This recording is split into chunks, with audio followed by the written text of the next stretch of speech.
Hey guys, it's Vanessa. I'm back with another video. First off, I'm still battling a head cold and my voice is awful and I apologize for that in advance. But I did want to pop on and make a little video as we are approaching Grace and Gratitude Documented 2018.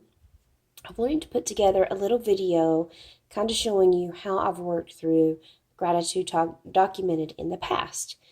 So this will be my second year participating as a community, but it is my third kit that I'm working through. So this is from 2017, and this is from 2016. And this one I did not work through as a community. Instead, I purchased this along with some other older kits whenever Illustrated Faith and Dayspring had a deep discount on some of their kits. But what makes this one so special is that it is the first kit that I worked through from Illustrated Faith. So let's take a look. As a newbie Bible journaler, it was really fun to be able to have this traveler's notebook. It was all in one place, and the prompts were only like a half a page, so it wasn't very intimidating. And that was one of the things that was probably why I started this kit first, to be honest. Just kind of dipping my toe into the kits just to see if it's something that I could fit into my daily walk. And as you can tell, it definitely was, and it has definitely stuck. One of the beautiful things about going back and looking at some of the older work that I did early in my Bible journaling days is I can see where my style has grown. But the only reason it's grown is because I've also spent time in the Word. And so that is one of the joys of going back and looking at some of what you may have done early on. So that's it for 2016. For 2017, I don't know why I didn't purchase the kit. I don't know if it was for financial reasons or just a busy time for our family, but I did not purchase the kit, but I loved the little acorns, so I decided I was going to make my own. And I think some of it was based on time. I had a lot of new things going on last year, and I didn't know if I'd be able to participate for 30 days.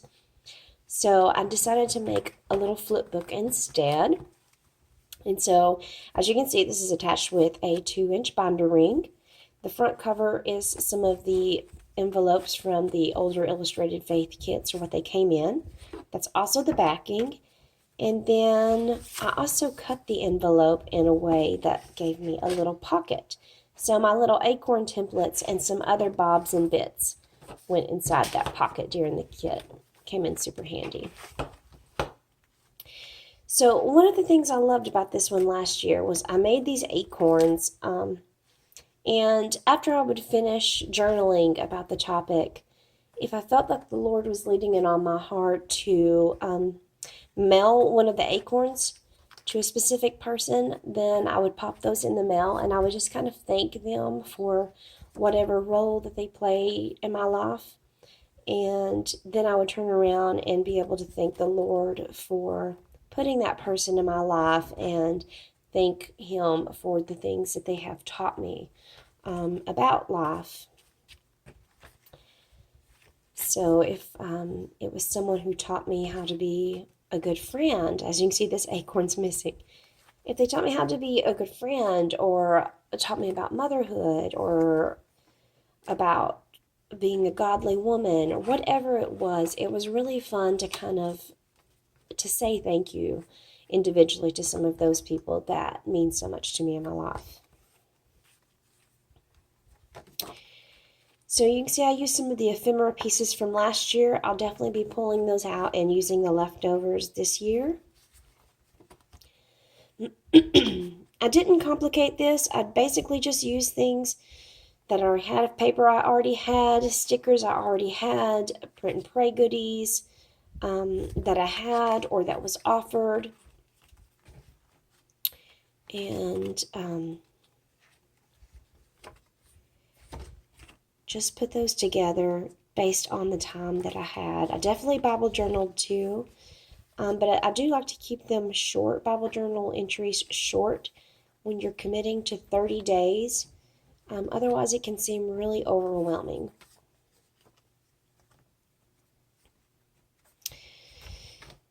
This one here is one of my favorites from last year. This is just a key from Michaels, which fits perfectly on this. But this prompt was about home. And one of the things I loved about this one is I kind of just wrote out my very boring day-to-day life, like a chore list.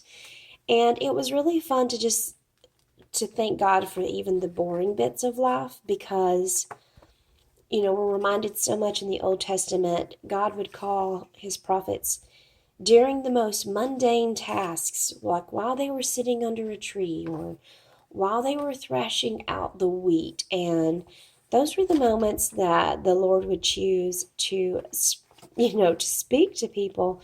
And he still does that today. So whether you're washing dishes or on your third load of laundry, just know that God sees you and he can still use you in those moments.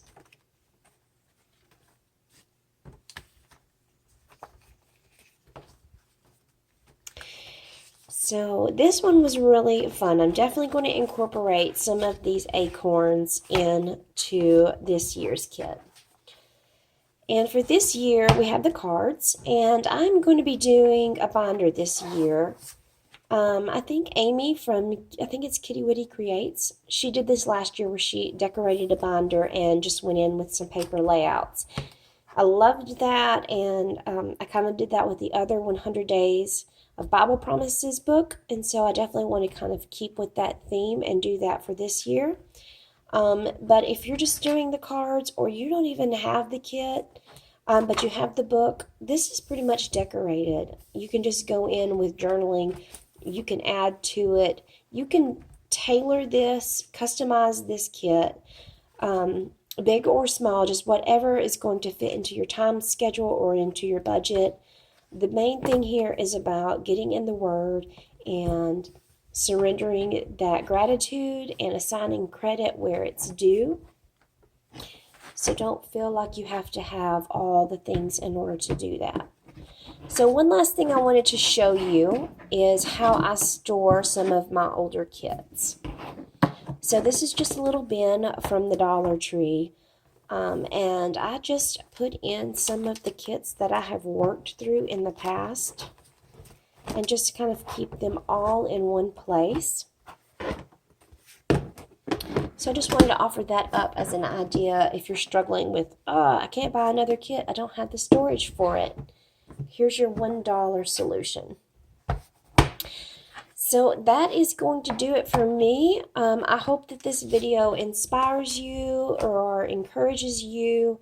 If you were on the fence about doing Gratitude Documented, whether you didn't have the money for supplies, didn't think you could dedicate the time for it, just want to encourage you to make time to give your gratitude to the Lord for all the things he's done in your life. And this is wonderful at the end of the year to kind of look back and thank him for all he's done for you this year, and also puts you in the right mindset and heart set for when you go into Advent and also into the new year. So I hope this gives you guys some ideas, and I hope you guys have a great one.